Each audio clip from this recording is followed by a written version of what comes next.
kömür şartlığı çıkmalı. Hiç kömür şartlığı çıkmalı, bir bugün yıkmayan erden.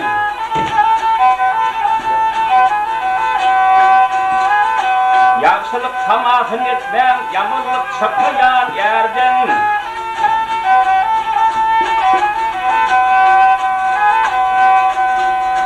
Herkes hile belli eder, birge pileniyor oğlu gider. Hep kudalık hilaf gider, yaman hep çekmeyen erden.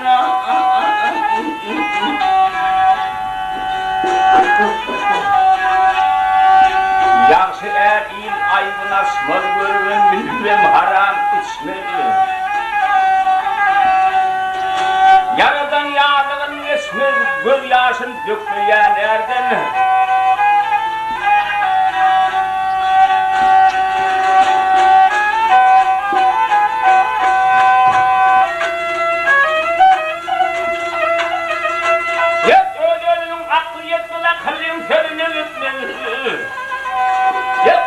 Kum olup bitmez bu işler ketleyen herleri.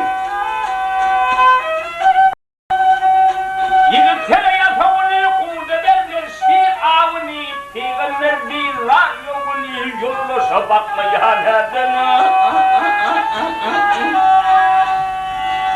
Malkım kızı yanmın üskül yana, dokun yadır haçkın.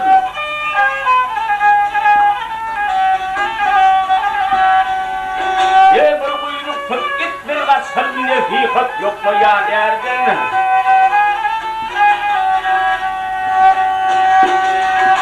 Söyleyin o söyleyin.